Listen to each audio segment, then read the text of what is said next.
Hey guys, welcome back to the Q Effect. I have one of my buddies here, Mr. Westley Baer. First of all, we were friends, have been friends for many, many years, used to be roommates. He's very amazing, into fitness, into his faith. And you'll find out something funny is back in the day, I used to be the cook, but now he is the cook. He went so far as to developing a high protein dessert book because if you're like me, I love my sweets, but at the same time, he shows you how you can still reach your goals. And he's been through a lot in life and he is very authentic about what he shares with everyone and complete and 100% honesty. And a lot of people on Instagram are completely not that, but he is definitely the opposite and definitely somebody you should stay tuned. So I'm very happy that he's here. Not only that, Wes was featured on Netflix's Love is Blind first season. Wesley has built a life rooted in discipline, personal growth, and authenticity. We're diving into all that and more with his fitness, his faith, and what he's doing, his Love is Blind experience, and things like that. So now we're going to roll back the cameras a little bit so you guys can get to know him. Wes, thanks for being here. Thank you. Appreciate the invite. So first thing first, where did you grow up, and what were some of your biggest influences in your life to date? Yeah, I grew up in Sandy Springs for most of my life, and went to school at Kennesaw State, was a major in sports management. And one of the biggest influences, and still to this day, was my mom. I was very close with my mom. Didn't really have father figure until I was about 12. And so learned a lot from her, and she is just my rock. She's been everything to me. And so she's definitely been somebody that pushes me to be the best person that I can be, but is also the biggest driver. Anything I do, I think of her. I think of retiring her. I think of, the any job I've been in. I sit there and say, okay, I want to be successful, not only for myself, but also to retire her. So it would be amazing if I can do that one day, and definitely the biggest influence in my life. Same here, brother. And that's one of the reasons why I work so hard is so my mom can also retire early because, she was my rock as well. When you don't believe in yourself, you can count on your mom to make you believe in yourself again. And I know her as well, y'all. She is great. She is definitely his number one fan, and I'm also number two. So as far as, your career in media, reality TV, it took off some, especially with your Instagram. Did you foresee something like that happening or it just happened organically and you just went with it? Yeah. So I always wanted to be an actor, to be honest with you. Like when I was younger, I was the guy that I thought I was probably funnier than, I thought I was funnier than most people did. But I sat there and I was like, it would be so cool to be on like a show or in movies, and never really knew what it would take to get there. But I was like, why don't I try to find an agent? So I got a funny story behind this, to where before I even got in media, before I even, got in Love is Blind and had that opportunity, I hired an agent, and it was probably, I don't know, I was 20 years old, 20, 21. And I was like, I'm going to be in movies, and this is where I need to start. And I will always remember the interview I had with this guy. He said, I want you to read this script. You have 5 minutes, I think it was 5 or 10 minutes, to memorize as much as you can and come into this room, and you're going to read it out. And I was like, okay, this is not going to be that hard. I look at the script, and it was a commercial for a margarine company, like butter. And I had to act like I was butter in a pan. And I will always remember this. And this is kind of what started everything, because I believed in myself, and it was probably the dumbest script I've ever read. But I had to act like I was butter sizzling in a pan. And so I remember I was like, margarine, you know me. And I'll always remember that was the first line. And then I had to act like I was like sizzling in this pan. And at the end of it, he was like, you did pretty good, actually, way better than I thought. And I was like, all right. And he goes, now we got to do your photo shoots and everything, and it'll be $400. And I was like, this kind of sounds scammy. I don't know if I should be paying for an agent. Looking back now, you're not supposed to be doing that. But it did lead to opportunities. I got a few roles as extras. I got my first speaking role, and then my role got cut. And so that is kind of what pushed me into wanting to be in TV more. But there were years, probably a 4-year gap, to where I had other things in life. I had a job. I had things that I had to take care of. And I started to realize, like, if I wanted to be in movies, I can't be working jobs. Most of the time, these interviews are Mondays, Tuesdays. And so I kind of pushed that to the side. But it's always been that thing in the back of my head to where I was like, it'd be pretty cool to be in like a major movie. Working, one of my favorite actors is Adam Sandler. I've always wanted to be in like Hilarious. yeah. So that It was actually just came out with a Gilmore too as well. uh-huh. Yeah. So I watched a lot of his movies growing up. Big comedy guy, but did not think that all of that. I think all of doing the getting an agent and going to that interview and being in a few small films, that gave me the confidence when I had the opportunity to be on Love is Blind, because it's stressful. I mean, it is. And I'm just grateful that I had the opportunity when I was a little younger, when I was 20, to do that. Mm-hmm. That's awesome. And so Adam Sandler was one of your favorite ones. Any other? Was there a female that also you really, really liked as an actress? Jessica Alba was like my definitely go-to. We're talking about when she was in Honey or when she was in Fantastic Four. Those are two very different movies now. No, she was my definitely a celebrity crush as well. But yeah, I Will Ferrell, for like other actors that I liked, Will Ferrell. I mean, there's so many. Like I like Brad Pitt as well. Mm-hmm. But movies were a thing growing up. Like, was watching comedy was always my thing. Not a big scary movie guy. I'll watch it now, but definitely more of like a comedy and action movies. And so when you had that 4-year gap from acting, what inspired you to give it another try? Like, especially with Love is Blind and all these other things, like what made you decide, okay, I want to do it again? I think the biggest thing for me is when you have, I would say seasons of life, right? You still in the back of your head may have that, want to do something, but you may have to put it on the back burner. You may have to wait. At the time of my life, when I was 21, 22, I was almost out of college. I wanted to work in sports. And so that was my season of life to where I was like, okay, if I do this, if I go full time on acting, I'm going to have to push this to the side. And my mom got sick at the time. I was 22, she got sick, and I was applying for jobs all over the U.S. to work in sports. Had a great opportunity to work for the Grizzlies, Memphis Grizzlies. Ended up not taking it because she was sick and I just wanted to stay closer to her. And doing that kind of made me realize the importance of family, but also it made me say, well, this is the season of life that I'm in right now, and I'm going to need to focus on this. So it was always in the back of my head, like, yeah, I'd love to be an actor. But then again, I knew that I had to, one, make money, and I had to pay for my bills and the things that I had in my life. And that took taking a job right out of college. I also worked during college. And it led to just really other seasons of life that I needed to experience before that opportunity. Because the opportunity with Love is Blind came out of nowhere. It really did. I wasn't sitting there saying, oh, I want to be on this dating show. I'm going to go apply for all these shows.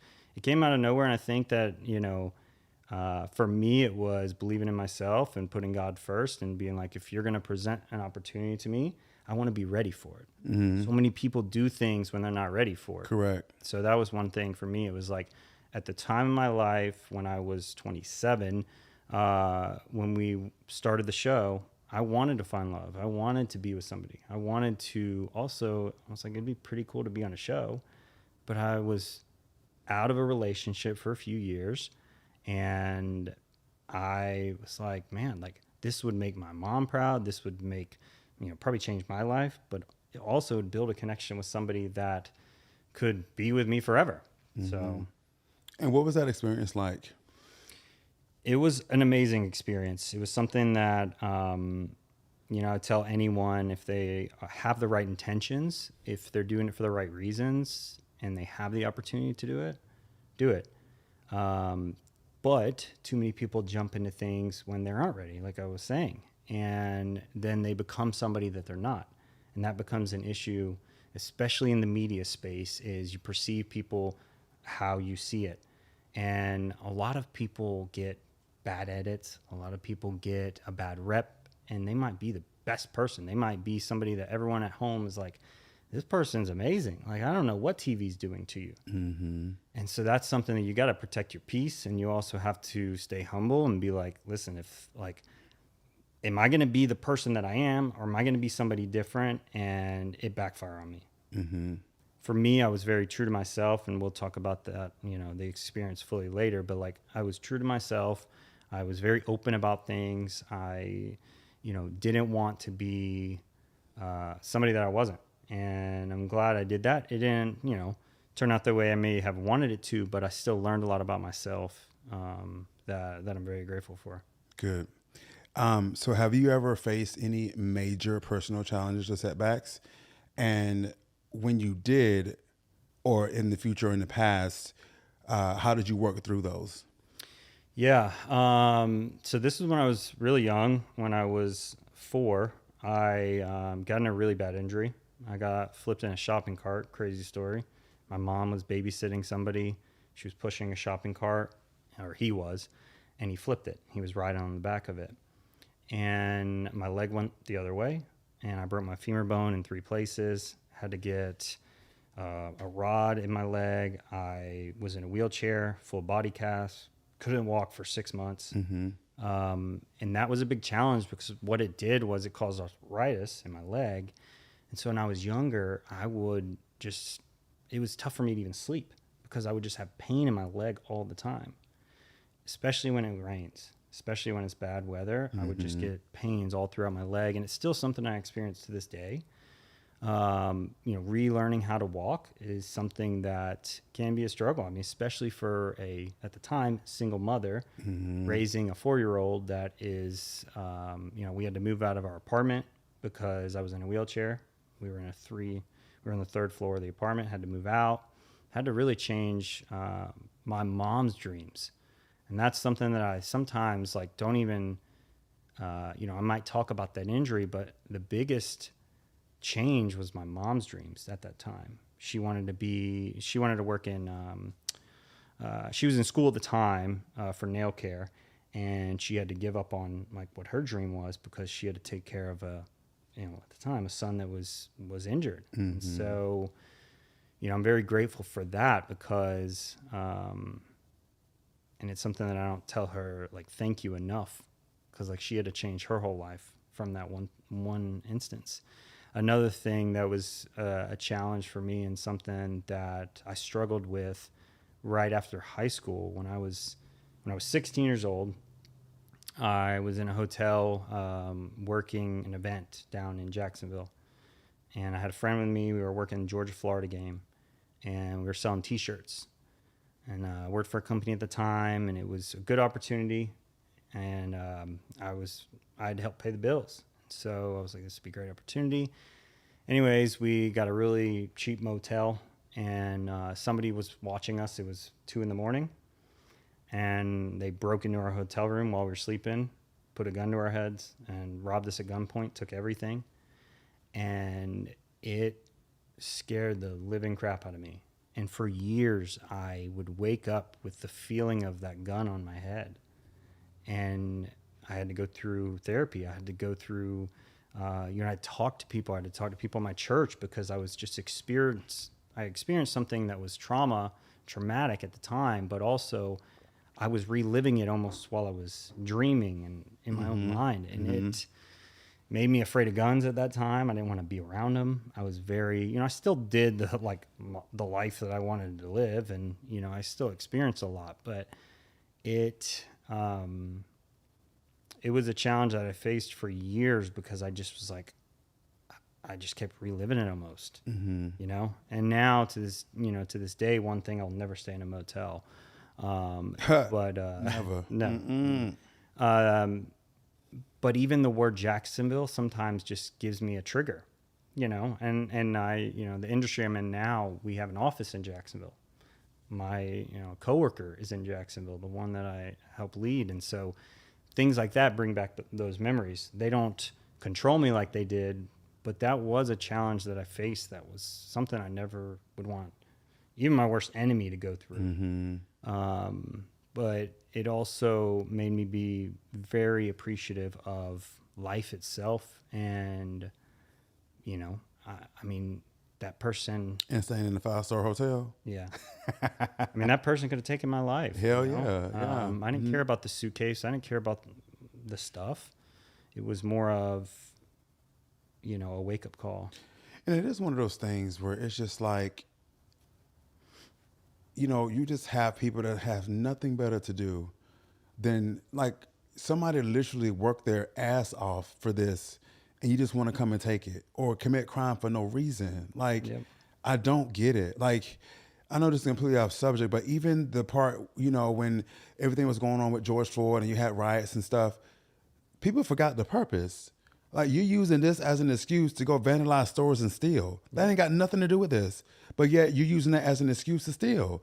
Like, I don't get it. And it's so annoying that that was used for people to commit crime rather than what it was actually for, to make a change. So it's just, I don't know, it just annoys me when, you know, you have the same 365 days a year to make something out of your life, but you chose not to. So you want to come and steal from somebody else who worked for theirs. Yep.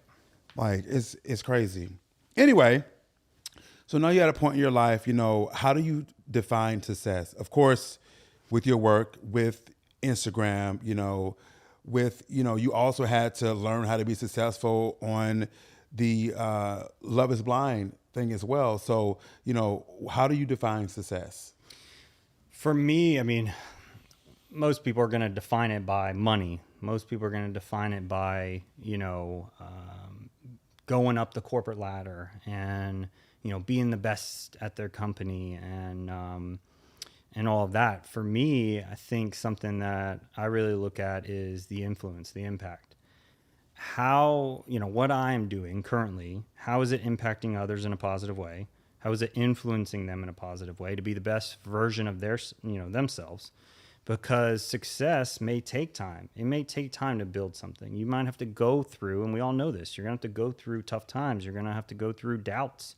You're going to have to, you know, you're going to be looking in the mirror and saying, I don't know if I can do this. I don't know if I can start that business. But success, you know, and I'm not maybe at the exact level I want to be at yet, but there's so much growth that you can gain from, you know, one, believing in yourself, surrounding yourself with the right people, the right mentorship. I mean, that to me is what success is how, you know, what I'm doing, is it creating lifelong opportunities for not only myself, my family, other people as well. We are here, we are called to serve and to help and to be a light. And I think that's something that will create success, is if you're doing the right things, if, you know, you're putting yourself at a place to where you're wanting to learn more, you're wanting to grow more. Always learning is key for me. Motivation is temporary. You can be motivated 1 minute and the next minute you're stressed out. Mm-hmm.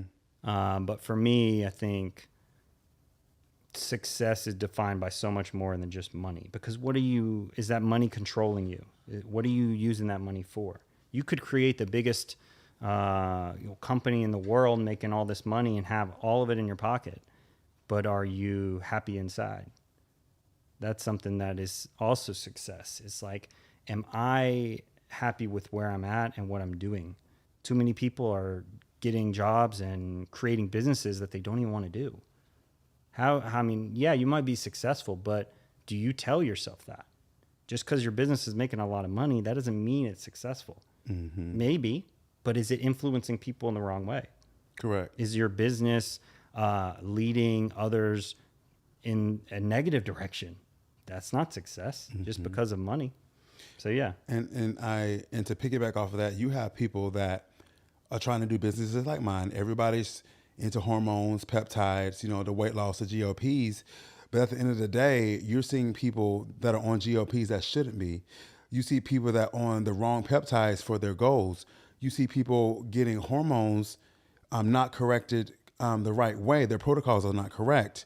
But because there's this high, people are taking advantage of people's ignorance and making money off of it. So they're actually, yes, they're making money, but people are being affected by it. And they're not getting what they should be getting with the care. So it's like one of those things where, you know, people are just making money off people's ignorance, and I can't stand it. I talk about it all the time, and I tell people, invest in your health. That means looking up the answer, because you can't just be dumb. If a doctor tells you to jump off a bridge, are you going to do it? I hope not. But like, invest. Why am I taking this? Why do you think I need this? Well, I'm taking these other medications. This is a contraindication to that. So why are you prescribing me that? You know, I see it all the time. The amount of people that are being misdiagnosed or under or overprescribed stuff that they don't need is insane to me. And I see it every single day. And then for people, you know, when you're trying to build success, it's not going to be perfect. Yeah. And like I always say, name one person who got to where they are today who was very, very successful, who did not have a failure. Failures lead to success. And if you're afraid of failure, then you're not going to be successful, because it's not going to be perfect. There's always going to be a brick in the road. But what you're going to do, you need to break that thing and keep moving. Or you just stay stagnant. Yep. Shoulda, coulda, woulda, you know? So just like even with Instagram, it's like you see people like yourself who's fully authentic about what they do and say, right? You're the one that should have a ton of followers, instead of someone who's fake as hell, spreading lies, don't know what they're talking about, got all the followers. Like, it makes no sense to me how so backwards that is. Like, why can't a healthcare provider like me, or anyone else that does what I do with a whole lot of education for the masses, that's the kind of stuff to be going viral. Not people being able to fit into lifts and breaking lifts and the person got fired. You know, like, that's the stuff that shouldn't matter. Or the whole, excuse my French, the fat positivity shit. Like, bro, why is that getting so much, you know, noise when that's not healthy? You're actually promoting unhealthy behaviors. So someone's following you could be eating the same BS that you're eating, and now they have a heart attack and die. And those are the things that are going viral rather than stuff that actually matters. Yeah. And it's sad. I mean, you see it all the time. I mean, when I see the one thing I think that confuses me, we live in a time to where, especially in the dieting space, you know, you'll have these trends almost. Like the keto thing was such a big, I mean, I know still people do it, but I tried it and I was like, this isn't for me, right? Miserable. But that's the same way in social media, to where you have these trends. And I think a lot of it is, I mean, government and like who is controlling the media outlets is a big part of it, because they're pushing different narratives, trying to fit into, okay, well, this is okay, or this is okay. And like you said, a lot of the times there's things that it's not okay, because what it does is, yes, somebody says something and it may make you feel better about yourself. But if it's something that's not going to help you grow or help you, and you get stuck in that same position, that's not helping you.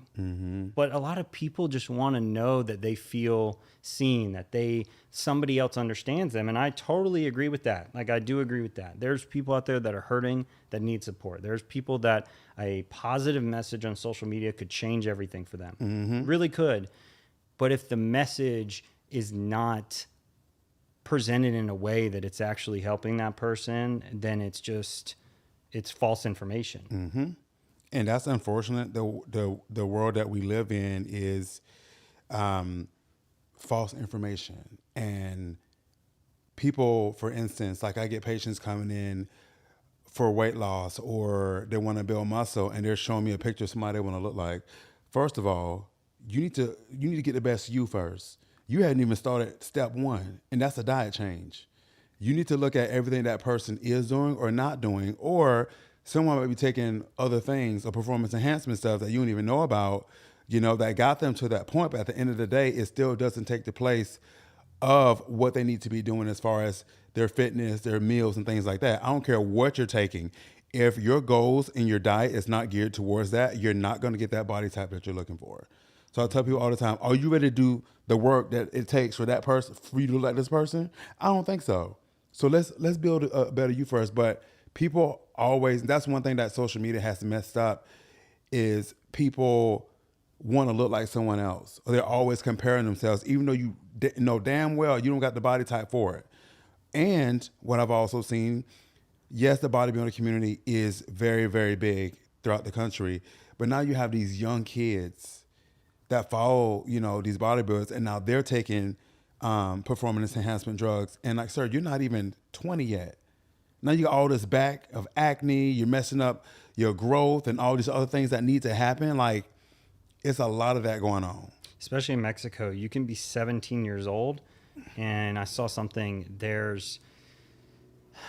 I don't know if it's all of Mexico, but basically like 17, 18-year-olds, they're buying all these meds from pharmacies. Yeah. And There's no mandates on it. Yeah. And so they did an interview and the guy was just walking around a gym and he was like, how many people do you think are on steroids, here in Mexico that are 17, 18 years old?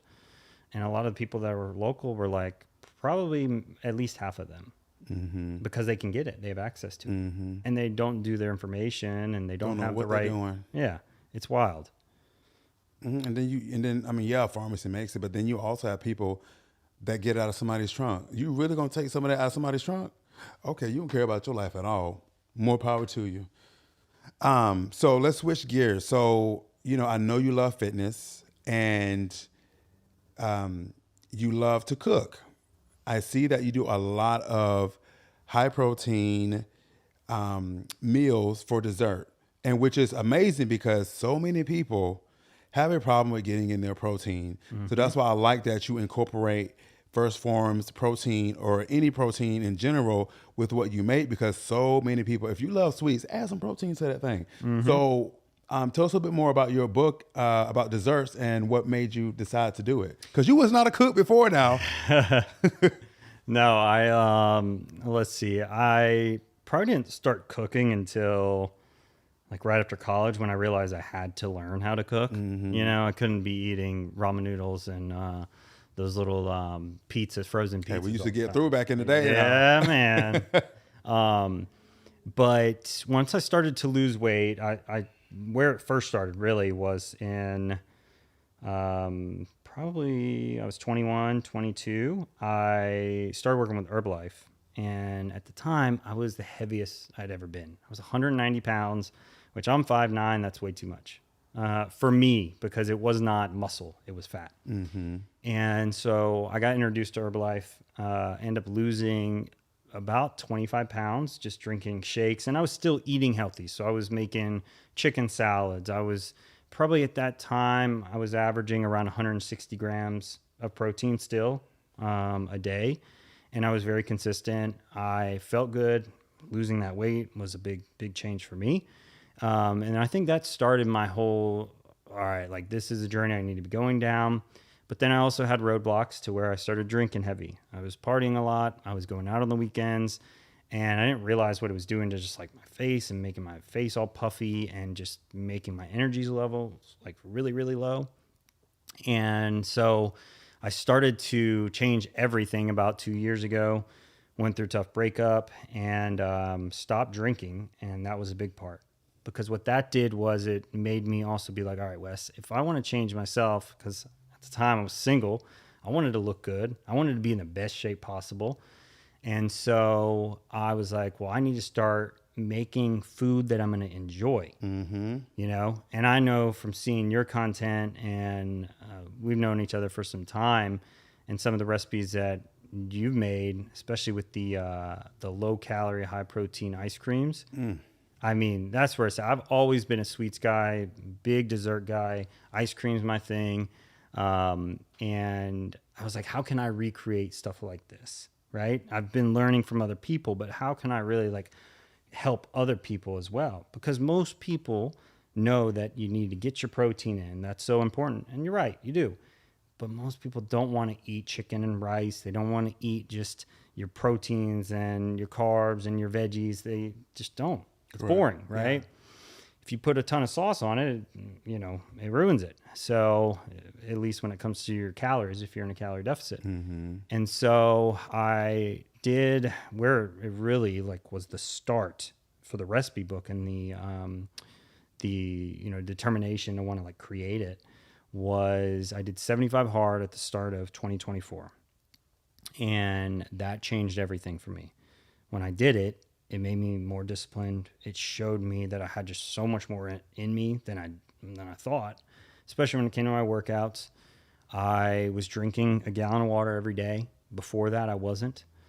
And what I started to, I guess you would say the struggle in the beginning was a lot of the things I was making was kind of boring. I was like, how can I make desserts where they taste good and they're going to be high in protein? And it led to me then working with First Form. I finished 75 hard. I lost weight. I felt great. And I had a great opportunity because I was at the time taking their products to start working with them. And that gave me the push to be like, all right, Wes, like through the last probably 45 days of 75 hard, I was going all in on creating high protein desserts. And I wanted to learn. So I was just testing everything. Muffins, different yogurts, different ice creams, different, even like breakfasts, like pancakes, stuff like that. By testing all of that, and the one thing that I guess I would say, saw the most from was not only trying it myself, but bringing it to people to say, hey, how does this taste? Right? Like, this is low calorie, high protein. Like, how does this taste? And so I had testers for almost all my desserts. I would bring them into work. I'd bring them into Bible study. I'd bring them to friends. And so I started doing that. And a lot of people were like, this tastes amazing. I love this. And so that gave me, I guess you'd say the motivation to be like, why don't I create something? Why don't I create something that other people are going to like? That's not going to be expensive, right? Like, it's going to be an ebook, $10, $20. But it's going to be, a combination of, say, 35 to 40 desserts that I know they're going to enjoy that are easy to make. That's another thing, too. Most people don't want to bake because it does take time. And it is, it's not fun when you bake something and it doesn't turn out how you want it to. And you're like, I just wasted an hour. This kind of sucks. Yeah. I've been there plenty times. Most of the recipes, especially the ones I bake, I've probably had to make it 3 to 4 times to finally figure out what I was doing. But being in the kitchen and doing that was like my therapy. And when I created the book, the whole purpose of it was, how can I give something to somebody? How can I show them something that I know that they're going to like, that they could sit there with no skills in the kitchen and make themselves? That's going to taste good. That's going to be low calorie, and also things that they could even make for their friends. So when I launched it, which was in 2024, in July, I probably spent about 2 to 3 months just really going all in on what are the best ones that I can show people. I probably had around 75, 80 desserts, but I only put in about 35 of them that I knew were going to be like my top ones. Yeah. And I'm just super proud of myself creating that book and just being able to help other people. I do a lot of giveaways sometimes for it, where I'll just give free copies out just because it's not about the money to me. The money is more of the reinvestment back into the business. Almost all the funds from it have been used to buy more products, to buy more, things like a Ninja Creamy, which I love that thing. It's one of my favorite appliances, or things that I can use in the kitchen. Correct. And so right now I'm in phase 2 of the book, to where I'm basically adding in right around 20 to 30 more. And anyone that's purchased a copy gets a new version. So if somebody has purchased it already, they get an updated version. But I'm really excited about that, because it's going to then have right around like 65 to 70 recipes that people can make at home. And y'all, it's not hard. If you can read, you should be able to cook. All right. Get you a food scale. A lot of y'all just be going by taste, food scale, because when you do too much, those are extra calories that aren't accounted for. So the macros that is on the book isn't what it is because you overindulged. So read first, because people don't like to read nothing. Read, get your food scale. You will be good. It's not rocket science. Even your 5-year-old can make this stuff because they can read, hopefully. But congrats on that, man. And we'll definitely tag your book in that so people can purchase. I'm going to get me one too, just because like I love baking too, but I'll make it by taste first, because I like to bake and cook by taste, but I still weigh it and I memorize it. And my mom keeps telling me, you need to write it down. Because people always ask me like the macros and everything. I just memorize it. I'm so thankful I got good memory. Same way with you. The amount of people when I post recipes and it's on me, I have to sit back and say, well, people are going to ask for that recipe. Yeah. And if I post it, most of the time I sit back and I'm like, I'll message them back. I don't have it written out yet. Same thing. Like I know what it is. I know exactly what I need for the recipe, but I don't have it written out in like a recipe form. So yeah, I'm right there with you on that. And so I see another thing you do is with your fitness, you run stairs. I've seen you do it with and without a weight vest. Yeah. And I've seen other people doing it with you. So like, what's your weekly routine for fitness?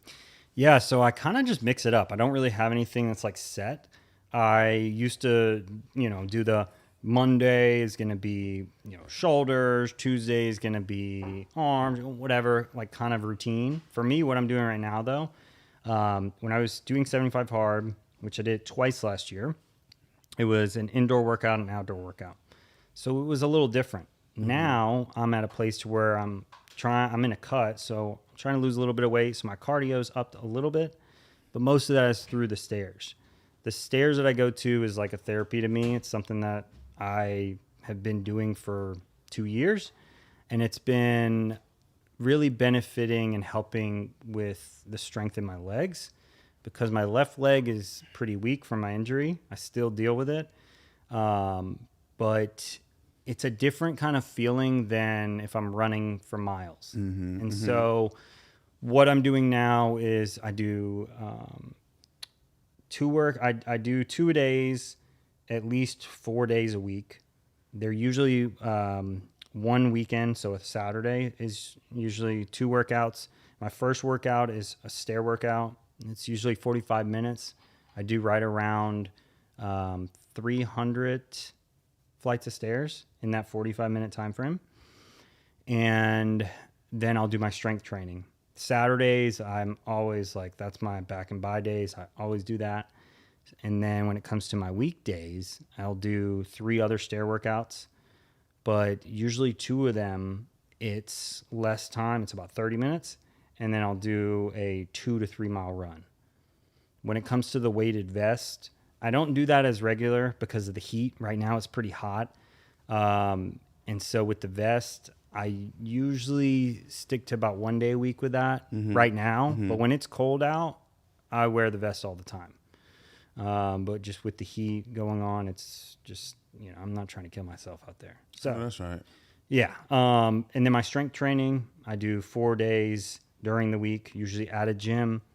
I'm pretty busy with my job right now, so it is tough with the traveling, to be able to do 2 days, one of them being in the gym.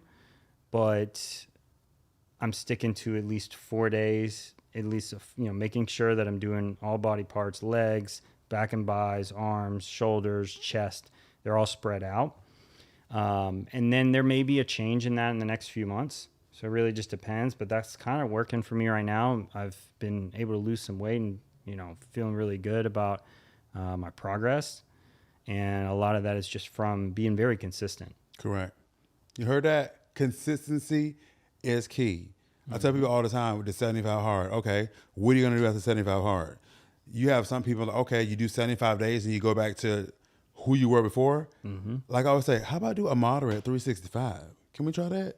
80-20 rule. Have your cheat meal, not cheat day. There's a difference. All right. You have people that want to lose weight, but then you're like, oh, I'm not losing weight. Well, you ate crap the whole weekend. So your caloric deficit just went to a caloric surplus. So a lot of people don't get it. Like you can't have all your carbs and then drink all your alcohol. You're in excess carbs at the time, processed sugar. It's just little things like that people don't realize that counts. Drinking does count. Yeah. Like, I'm going to eat my calories. I'm not drinking them. And so with your fitness, because there's a lot of myths out there and a lot of people just don't know. So what type of things that you've learned throughout your own fitness journey that might have been a myth that, you've learned the opposite about it? Carbs are bad for you. Number one. When I did keto, that was something that I had the same meal, it felt like almost every day, but yeah, it's just, I think there's so much information out there that you really don't know what to believe. And so when you see it, you're like, okay, like I want to lose weight. What are the things that are holding me back from losing weight? Oh, well, this person said that this is not good for you, so I'm not going to do that. So that's one thing. Another thing is cardio. A lot of the times people say, you know, cardio is bad for you. I mean, it's not. I mean, we all should be doing it. We need to go on walks. We need to be moving our body. Yep. Even the biggest bodybuilders, even the people that are training for marathons, high rocks events, they're doing cardio. They're doing things that are full body workouts. So I think that too many people they stick to this one routine and they don't realize the importance of adding other things to it or trying something new. You know, a lot of people will say, you know, your abs are going to be defined in the kitchen. Well, it's true. Like how you know, what you eat and what you're eating, and not only that, like you mentioned, what you're drinking too. Mm-hmm. How can you lose weight if you're going out every weekend and you're drinking alcohol? I mean, maybe you can. Yeah. Maybe you can. I'm not saying you can't, but it's something that it's going to be more of a struggle. You're going to have to push yourself even more. And you have some people who they don't know what having a good time is without drinking. Mm-hmm. If that's your only way to have a good time, then you need therapy. Because there's a lot of stuff you can be doing to have a good time. Like actually go to a sporting game and actually watch the sport. But people be drinking and eating more than watching the damn game. I'm there to watch it.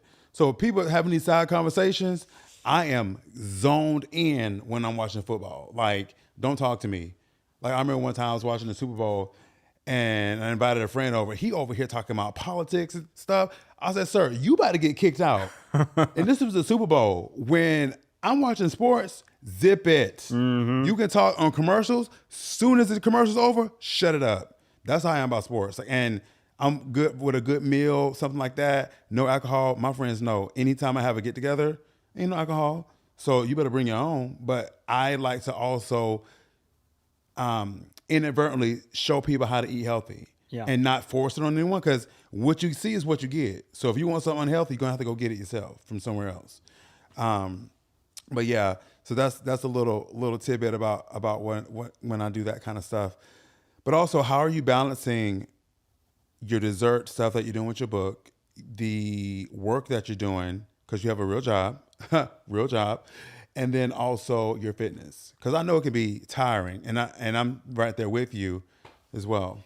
Yeah, I don't sleep as much as I would like, so I'll be honest about that, right? You know, it's something. And why not? Because sleep is important. That is a struggle. I think a lot of people struggle with sleep. They just don't talk about it enough, but it is something that we overwork ourselves, you know, especially if you have a growth mindset and you want to build something. You want to try a lot of things. And so for me right now, what I'm trying to do is to be more patient about just where I'm at, but then also in a consistent learning mode. Like, what are the things, if I'm looking at my morning and my nights, like what are the things that I know that I need to get done? What are the things that are really important to me? And also, what are some things that are going to make me happy? What are some of the things that, you know, bring joy to my life? So what I try to do is I get up pretty early, right around, I probably hit snooze twice, but right around 4:30 to 5. And every morning, I do this every morning. Immediately, I've been doing this probably for about 30 days, at least consistent, right? Morning routines, I don't believe in them fully because like I don't need that kind of structure, but I do want to have some things that are really important. And so start every morning in prayer. I usually will read for about 10 minutes. Highly suggest anyone that's listening to this not looking at their phone for the first 30 minutes of the day, because your mind will get fixated on that, especially if you're looking on emails. If you look at your phone and you get a text message and it's something negative, like your mind is going into, oh God, I got to figure this out. Mm-hmm. And then you're pushing to the side the things that you're wanting to get done. So for me, I don't do that. I don't look at my phone for the first 30 minutes.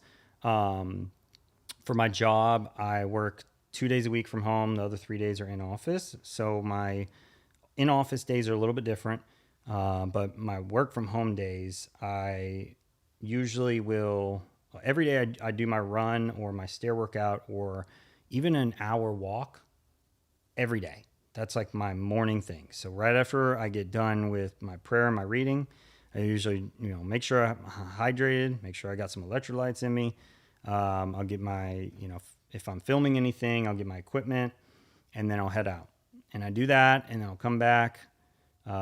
Usually right after that, cook, make some kind of meal, or if I have to make lunch for the day that I forgot, I'll do that.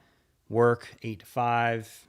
If I'm in office, I get home 5:30, and then I immediately work out, like right after work.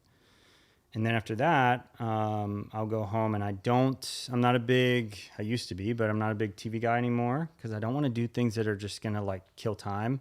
I'm not against watching TV, but if I'm not learning from it, or if I'm not like adding value to it, then I don't want to be having it involved in my life as much. It's okay to do it in moderation. But for me right now, my schedule is pretty busy to where, every Tuesday I have calls with First Form. So we're with First Form. So we have a call every Tuesday with the team. And then every Tuesday I have Bible study. So I'm involved in a Bible study on Tuesdays.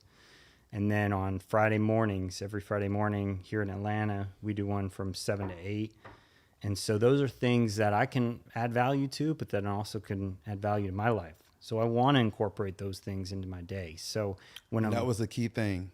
You make time for what you want to make time for. This whole I don't got time BS, you make time for what you want to make time for. So cut the crap. Yeah. Continue. Priorities. I mean, there's too many people in this world that will say, well, I don't have enough time for this. I don't have enough time to work out. And I get it. Well, it took time to get that big, didn't it?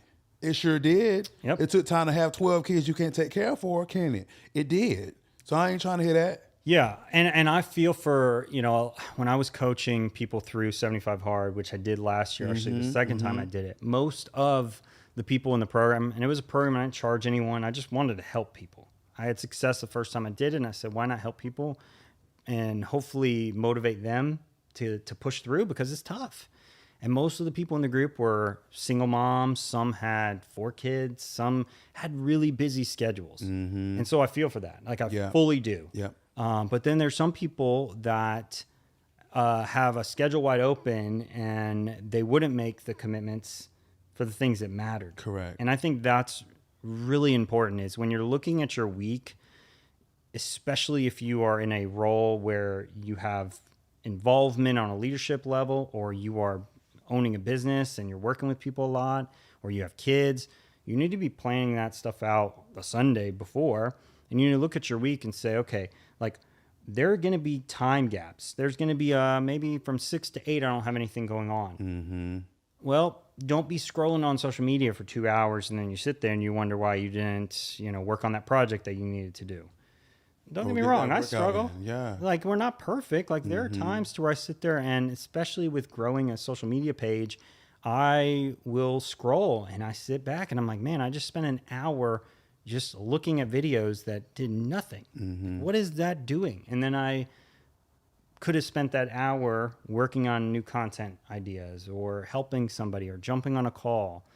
So yeah, it's important to look at your days and be like, I might be busy today, but there are going to be times through that day to where I can do the things that I need to. I can add value to other people's lives. Something I always make sure of, and I do this every day, is send at least to one person. I send a voice message to somebody, just telling them I'm proud of them. Or if it's somebody that's going through a tough time, hey, I'm here for you. I had a friend of mine that lost a grandmother recently, and sent him a voice message, just checking in. How are you doing? Is there anything I can do? Can I be there for you in any kind of way? I think that's something that brings me joy, is knowing that I can be that for somebody else, but then I know that the person receiving it may not help them right that minute, but they know that they have somebody they can count on. And so I always tell people, like, you need to start reaching out to your friends that you don't talk to enough, or you need to reach out to people that are creating businesses and having success and telling them that you're proud of them, because they might not hear that. They might actually only hear doubt. They might actually only hear the doubt in their own mind saying, I'm not enough. This business isn't enough. I'm not making enough impact. You never know how you can brighten someone's day. Like, that could have been what they needed to hear, even though they didn't. Because as guys, a lot of guys don't tell you when things are going bad. But at the end of the day, they might have gotten that message, while they've been silent and suffering. And because you sent them that, then that makes them open up and just made their day. Like, you just never know. That's why the people who matter, you need to let them know they matter before it's too late. Yep.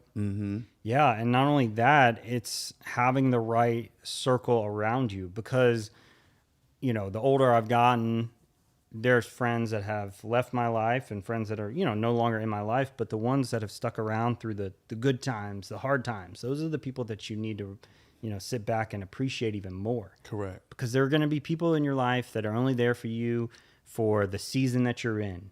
Maybe you're partying a lot. Maybe you're going out and going to festivals, and they're there for you because they want to be in your, you know, they want to be in your surroundings and do the things that you're doing. But when you maybe change your life and maybe you're doing something totally different, but maybe you're impacting lives and helping other people, and then they're not there anymore because they don't agree with it, or maybe that they just don't understand why you're doing that. Correct. That's something that I've seen more in my life, and it's tough. It is tough when you are wanting people to still be there for you because you think that they're your friends, but they're really only your friends for the old version of you, old version that you created. And that is something that happens with success. You will lose people that were there, you know, and it turns out as you grow, they might have been jealous of you this whole time or want you to struggle so they can be the best.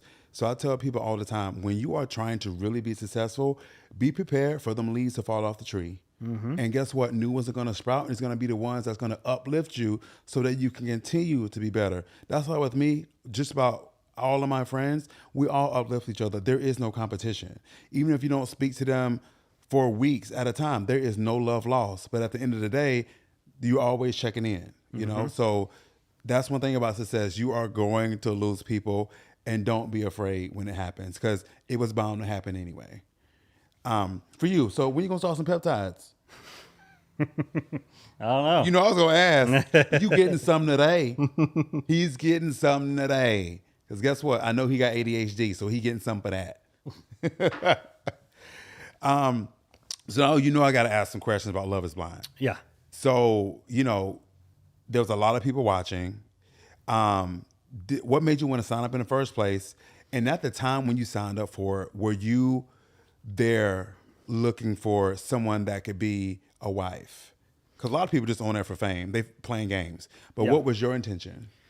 Yeah, I was at the time in my life to where I had gotten out of, I was in 2 different 2-year relationships that didn't work out. And I'd been single for right at a year. This is when I was 27. I was about to turn 28, back in 2018. And I was at work. I will always remember this. I had just gotten back from the gym, so pre-workout was still in my system. I had a short little 45-minute workout at Lifetime. Got back, and I got a message on my Instagram. And at the time, I had a little bit of a following, but it wasn't, I mean, I probably had 10,000 followers because I was posting a lot of content. It was more on the fitness side of things, more than faith. But I was, you know, putting out random content here and there. Instagram wasn't like as big as it is now. And the message, when it came through, I thought it was fake. And it was like, we are casting singles for a new project in Atlanta. We found your picture online, like on Instagram, on the Explore page. And we want to see if you were interested. Crazy enough, a week before that, I did a photo shoot in Atlantic Station. And one of those photos that my buddy Jonathan took was the photo that they saw. And it was, I mean, it was a really good photo, but I was trying to build a social media. So I was like, I'm grateful that, you know, he took those photos because that's how they found me. And when they had first reached out, I thought it was fake. And when I got back from the gym, I showed my buddy and he was like, dude, you should totally like at least try. And I was like, I don't know, this seems kind of sketch, but okay. So I messaged the person back and they said, can you jump on a call right now? And I was like, this might not be a good idea. I was like, yeah, sure. I have 10 minutes. Well, I still had pre-workout running through my system. It ended up being a 45-minute call. I was in one of the sales room. My boss was not happy. And we got done with the call, and the lady emailed me back, and she goes, you can talk, and you're perfect for this. I want to at least push you to the next stage. And I was like, okay, cool. And the next stage was a video call. We did a video call, and then another video call, and then another video call. I did a video call one day while I was in a hot tub in Houston. I was on the 20th floor of a hotel. I was in the hot tub at the time. I did not know they were going to call me. They randomly called me, and I did a 45-minute call while I was in the hot tub. It was pretty crazy. And that was the process. It wasn't stressful, but it was sometimes, because I would have to get on calls randomly. And I was one of the first guys that they interviewed. Some people got interviewed 2 weeks before they were selected. I was one of the first people. I started, this was probably in June, and they picked me in September, 3 or 4 days before my birthday. So I went through it for about 3 months of just every week. It was some call with either, the casting crew, different people involved on the Netflix side of things. I went through testing. I had to go get STD testing. I had to go to a psychiatric testing. I had to go to the police department. I had all these things to make sure that you're not crazy. Mm-hmm. And if I didn't look at that message on Instagram, and it was in an other folder, so it wasn't even in like my main messaging inbox. I'm glad I did, because went through the 3 months of that. They called me September 23rd. It was like 3 or 4 days from my birthday. I was sitting at dinner with my buddy, and he was like, "Hey," my phone kept ringing. I didn't even notice it. And he said, "Take the call." And I took the call, and it was them saying, "You got casted." And I had basically 7 days to get all new wardrobe stuff if I needed to, because they were very specific in what they needed, and then move into the house, which we started October 1st of 2018. Wow. Was there anything about that experience that surprised you that you wasn't expecting? Yeah, filming 16 to 18 hours a day was a lot. And I didn't realize the amount of people that were involved. When you see a show and you see a production, you don't realize that there's so many people involved. I don't know the exact number, but there had to have been at least 100 to 150 people involved. And you might only see 15 to 20, but there's so much behind the scenes work. There's people in trailers and rooms that are watching everything, making sure everything goes smooth. And I didn't realize how much filming was. Like 16 hours a day, we didn't sleep. So there were some days we would start at 8 and we weren't done until 3 in the morning, 2 in the morning. Oh, no. So minimal sleep, and I think there's... And no gym time? A little bit, but they had a gym that was just in there that, very You're about to mess small. with my fitness. Oh, no. Because you had to also think, like, if I'm getting interviewed, if I'm in rooms and I'm trying to be my best self, I also want to be comfortable. So, like, a lot of the times, you're not going to want to sit there and sweat during the middle of the day when you know you have a date. Yeah. Call them interviews, but they're more dates. Mm-hmm. And so, yeah, it can create more stress in your body because you're going in like a mode of, oh my gosh, like I'm not I'm not used to this. This is stressful. Mm-hmm. And I'm not really sleeping much. And there's a camera on me nonstop. That was another thing too. It was just realizing not only were there small cameras, but there were cameras just constantly moving or constantly around you at all times. Mm-hmm. So you that was something I wasn't prepared for, I guess. Mm-hmm. But I think all the guys and girls, you're going to be nervous. You're not used to it. Yeah. Unless you're used to being on a camera all day and having somebody film you, but most of the people weren't. Mm-hmm. So, was there anything about that experience that challenged how you think about relationships or emotional connection? Yeah, I think looks are important. Don't get me wrong, right? I was on a show that's like, can you fall in love with someone without seeing them? Mm-hmm. Do you believe that love is blind? And I truly believe that where I think a lot of people would find their person if they weren't just only focused on how that person looked.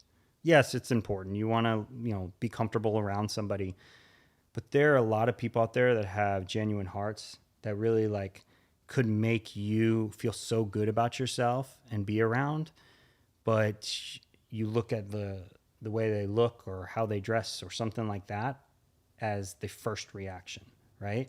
There are a lot of people I've met in my life that are friends, right? But after meeting them, I'm like, man, this person is so genuine. Like, I wish I could have somebody like this person.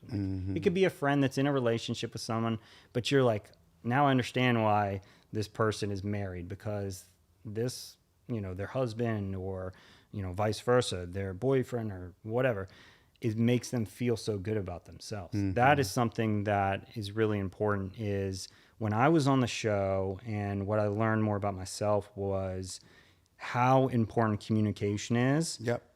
But also not settling. Too many people jump into relationships because they come from a place of lack, not coming from a place of, okay, like, I'm going to be able to help this person, and they're going to be able to help me in my life too, and we're going to be able to be one, two, or a couple. Too many people jump into a relationship without seeing the red flags immediately, because they have their own red flags, and so they're not used. Oh well, we don't have. This person, they're beautiful and I love being around them, but we have different political views and different religious views, but I'm going to still stay with them because you know what? Like, they look good and I like being around them. No. And that's something that the show really challenged me on, was asking the right questions. We're in a room, we can't see the other person. So we're only focusing on like their, what they're saying. Like their communication, like what they're telling us, like their family life, like what they like, what they don't like, what makes them happy, what brings them joy. What are some of the things that are no-nos for them? Do they want kids? Do they not want kids? Like, all those things are really important. But when you're in a pod for multiple hours a day and you're really focusing on, is this other person on the other side telling me the things that are either one that I really want to hear, right? Or are they showing me something that I've been maybe missing in past relationships?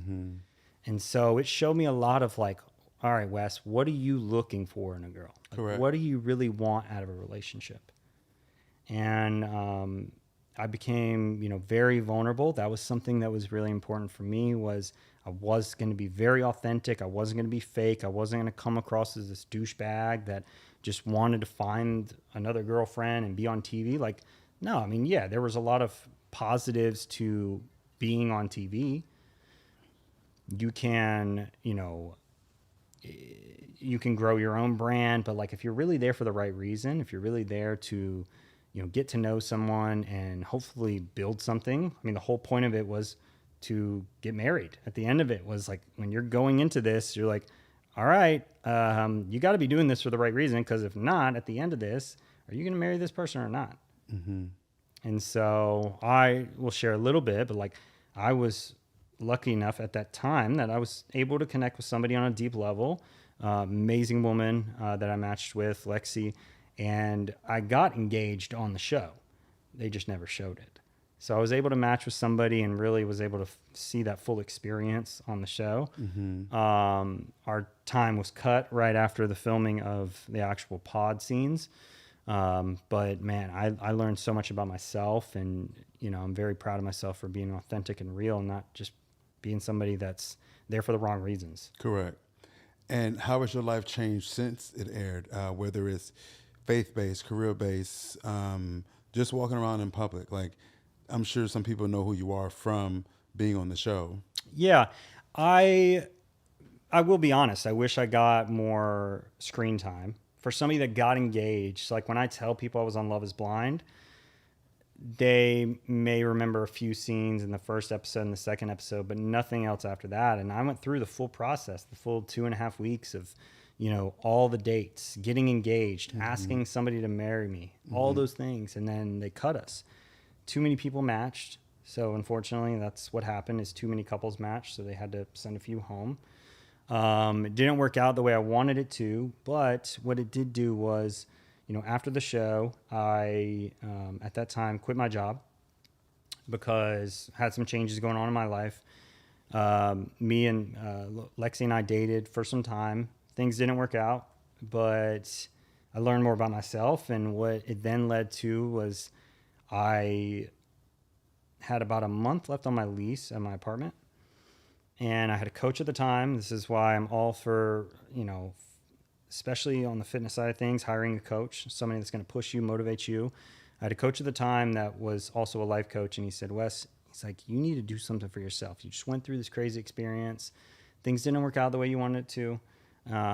But you need to do something that you're going to always remember. And so I ended up doing something really crazy.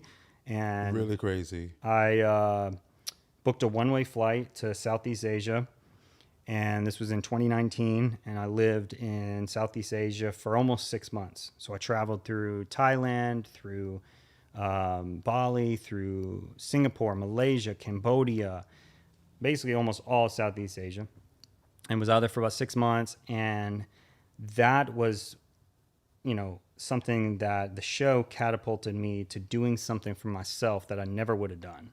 I would have been stuck in that job that I was stressed at. I would have been probably doing the same things, going out every weekend, drinking, partying, and living a life that was like focusing on only myself. And that's the problem.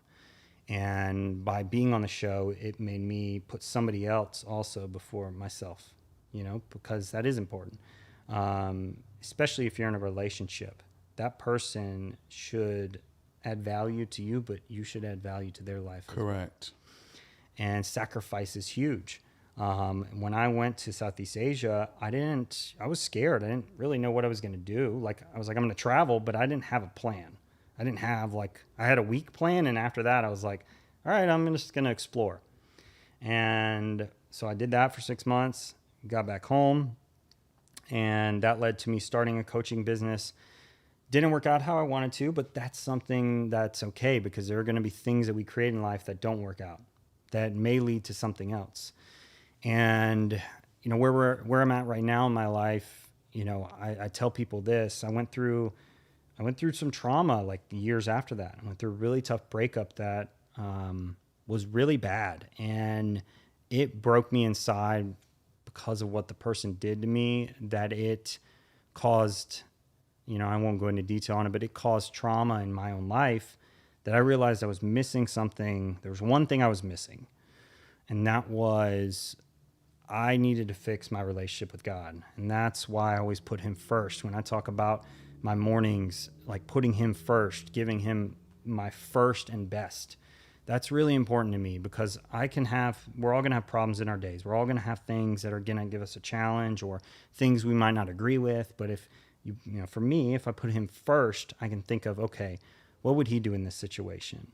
What would he want me to do in this situation? And it's so important for me right now. And it's really, been the catalyst to my growth on social media. When I had my Instagram account after the show, I got verified. That was something that I was really happy about right after the show. I was getting verified back in 2020 was big. Mm-hmm. I mean, now you can get verified by paying. Some people, it's a little bit easier process. But that was pretty cool. And that led to brand deals. That led to certain things. But what really, the show and everything and where I'm at now, the last year and a half was from a deep level of brokenness. Mm-hmm. I mean, I can sit here and tell you that the show was amazing and I traveled through Southeast Asia and that was great. But I also experienced a year and a half of pain right after it. It's not all sunshines and rainbows of, everything's going to be great. A lot of people, especially that are on reality TV, you might see them and you're saying, they had this amazing opportunity. They must be so blessed. Life must be so easy. Maybe it's not. Mm-hmm. You don't really know what they're going through. There's a lot of people that struggle. Yep. And I'm not saying I did, but I after it, I had to relearn who I was. I had to learn who was Wesley. This didn't work out. I didn't get the edit I wanted to. I didn't get screen time that I wanted to, and that hurt.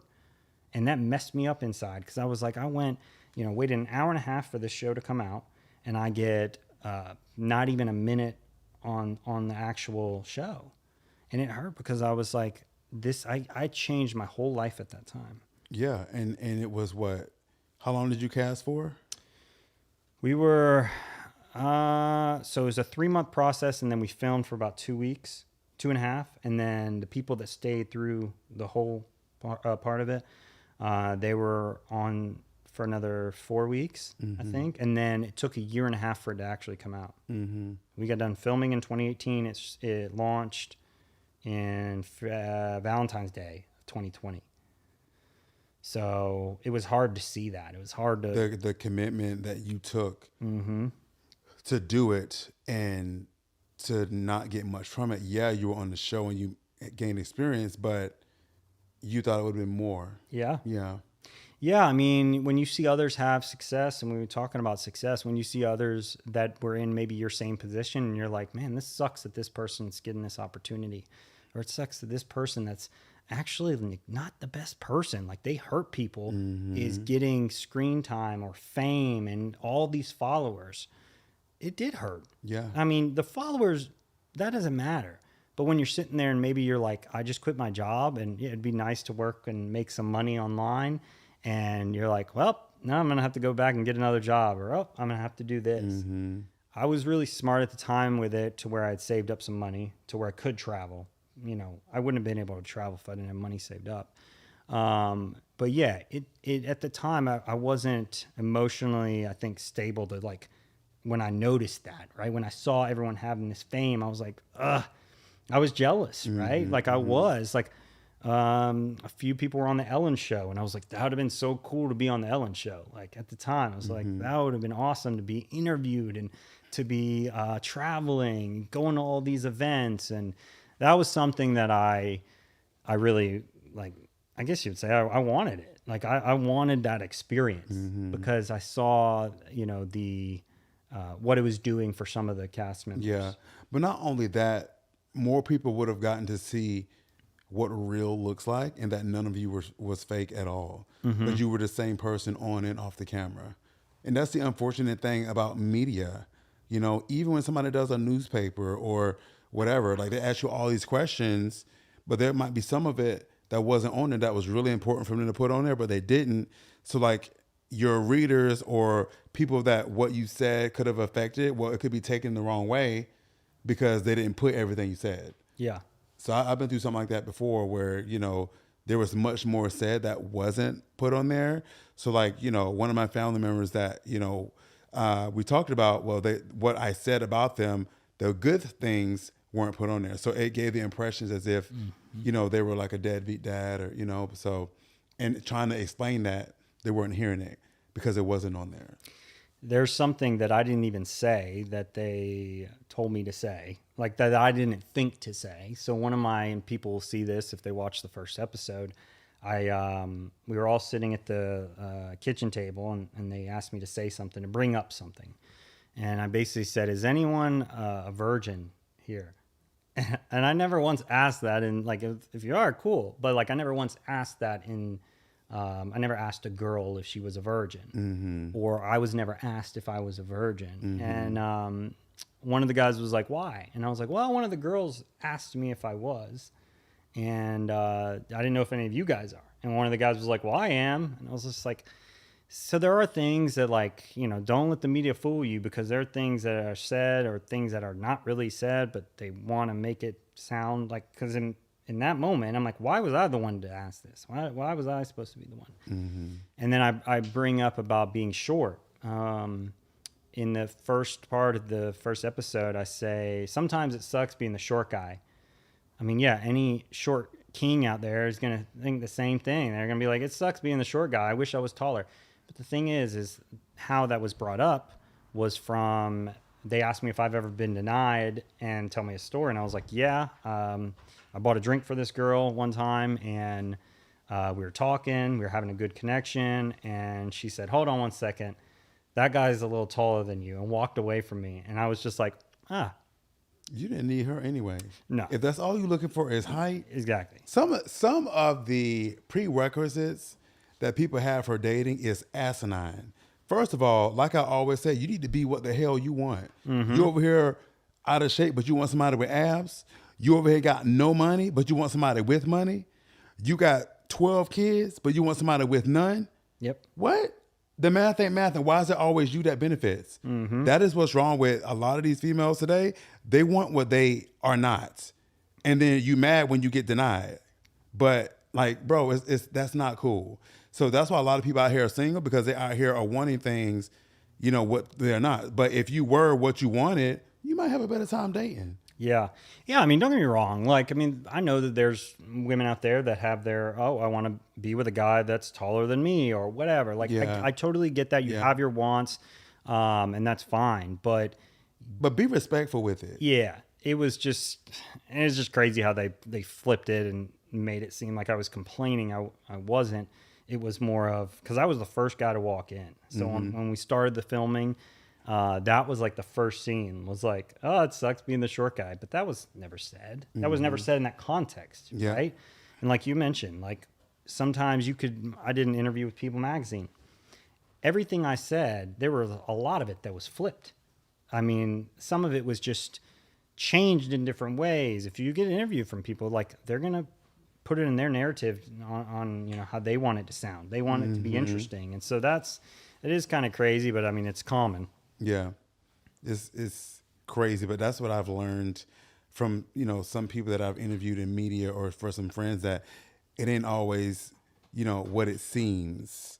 Just like how social media is, it's not what it seems. Like even these relationships that people follow and want to be like, yeah, that's for social media. You have no idea what's going on behind closed doors. And if anything, I do love the couples like MJ and Jolie, where they talk about, they're authentic about the problems they've had, how they move forward from it, how they built their connection, how they, did therapy while things were good. People only do therapy while things are bad. Do therapy while things are good. Or if you're getting serious with someone, do therapy while things are good, because you're going to learn more about them throughout that growth process that you never would have thought to ask. That's why it's always good to have a third person to do that. Like there might be things that you never talked about, like love languages, like, or what's your attachment style? Like how do you communicate when there's a disagreement?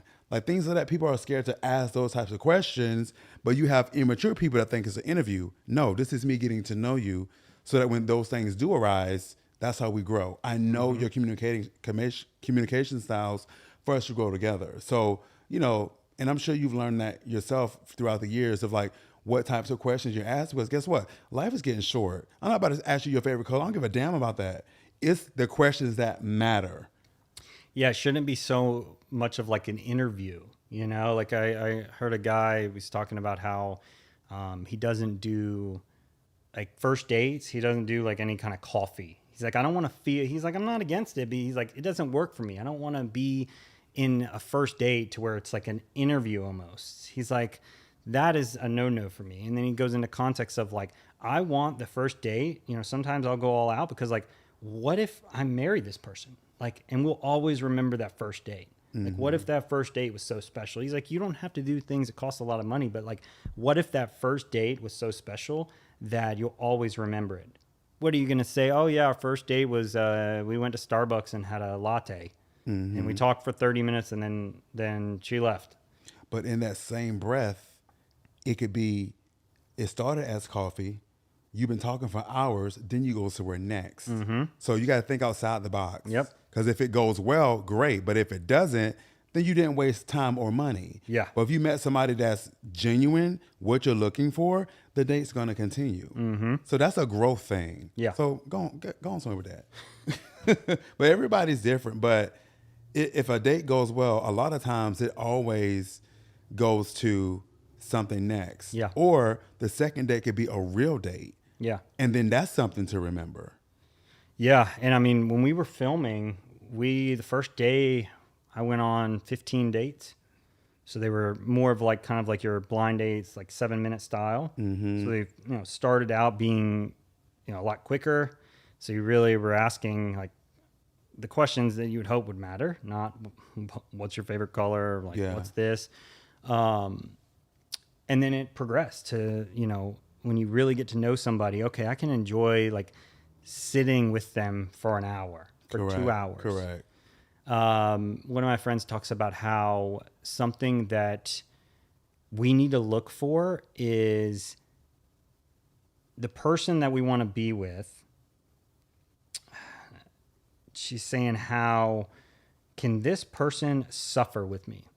if we were suffering, if we lost our jobs, is this person somebody I could see going to war with? Is this person I could see if we were going through hard times? Could I be with this person? Could I see myself with this person? Because if I can't, that's a problem. Yes. If we have a small disagreement and they're going off and going psycho, that's not going to be good when there's a big problem. Mm-hmm. That's something I've seen in my dating is, and especially if it comes down to like, can I see this person?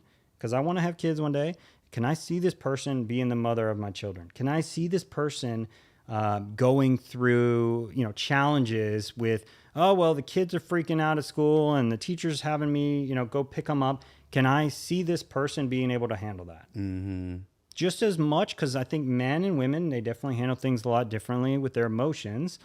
But that is something that's a big quality for me. It's like, absolutely. Do I see this person being a motherly figure in my life? Absolutely. And I know for me, I do better with people who didn't get everything handed on a silver platter. Yeah. Right? Having someone that actually been through something, maybe a bad breakup, maybe they had a tough life growing up or tough circumstances, but they made it out of it. They said they've done therapy before. Things like that makes me think, okay, they are grounded. They're ready for something. They have coping mechanisms, like it's way more to them internally than what they present. Yeah. So that for me, I do better with people that have actually had to grow up, right? And become an adult and learn what that looks like. Those are the type of people that I could see myself hanging out with, whether it's a friend or more. And that's all of my friends to this day, like yourself, have all had struggle and have made it. Yeah. Whereas I have nothing in common with somebody who's been rich their whole life and never had a struggle in a day of their life. And the water changed or something and they're pissed and it ruins your day. Like, how? Why? I'm sitting over here like, really? Yeah. And I mean, hey, if you came from money and you've been given everything and that's your life, like I'm not going to sit there and judge it, but like you said, like you're going to hit a point to where you will have a trial, you will have a challenge, and how do you face that? How do you handle that? Are you going to run to someone else, or are you going to be able to handle it yourself? And that's the thing is, I've seen that through friends is they run to their parents for everything. Mm-hmm. It's like, when are you going to grow up and like figure it out yourself? Exactly. So yeah, but it's been lovely having you on here. I want to ask some quick questions because I know you love sports.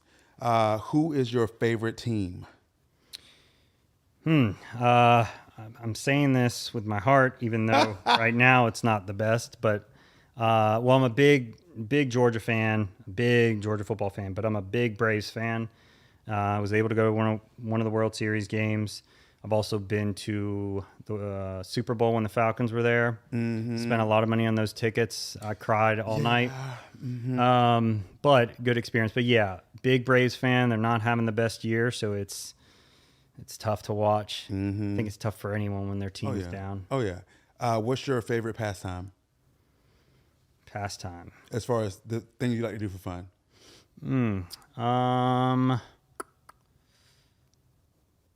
I love working out, but that's not really a pastime. For me, I love going to the river, just very peaceful, like going to the river and reading. Like I love reading. That is my thing. And just being athletic, like anything that has to do with like sports or being outside.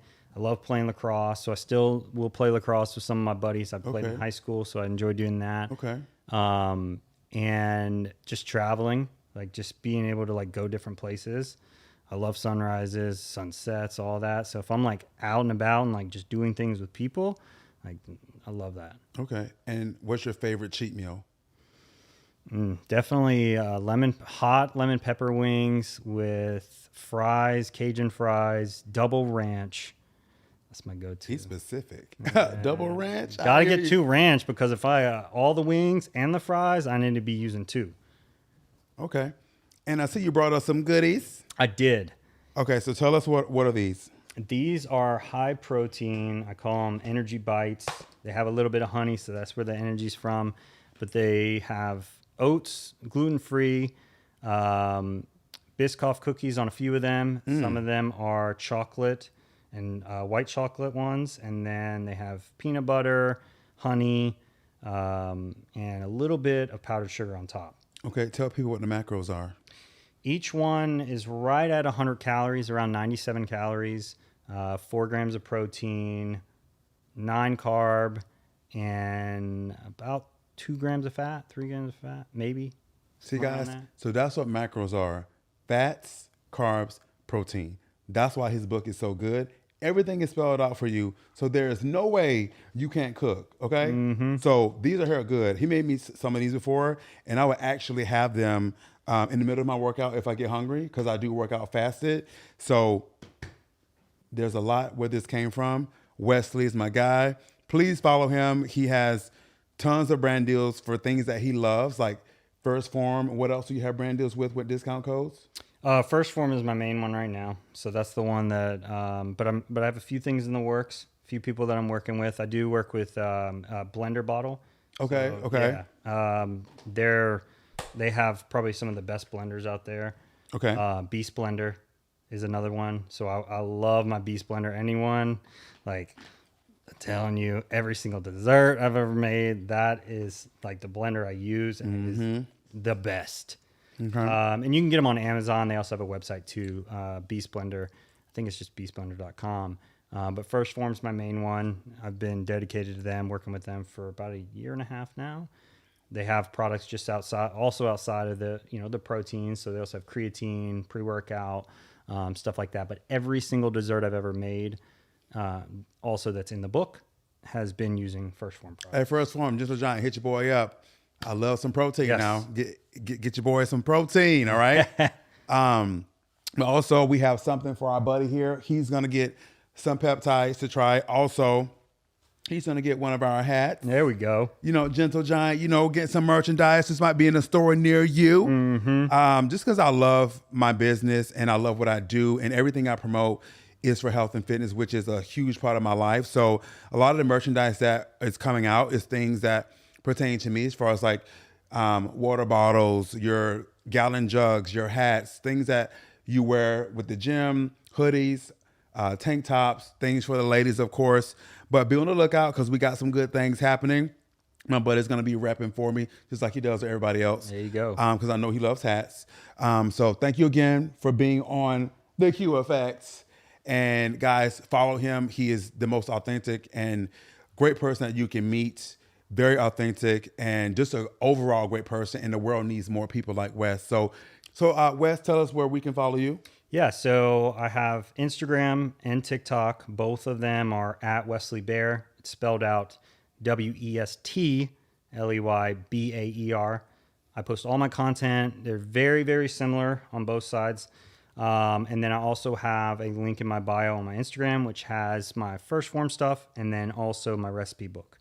Right now, the recipe book is on sale for $9.99, so it's very cost effective. $10, y'all. Can't beat it. And it gets emailed right to you. And but in the next probably 60 days, we'll have version 2. And then I also have Twitter or X, but I don't really post on there much, so we'll just stick to the Instagram and TikTok. All right, guys, you heard it. Continue to follow his journey, his meals, his desserts, and I promise you will not be disappointed. Thanks for being on here, buddy. Thank you. Appreciate it.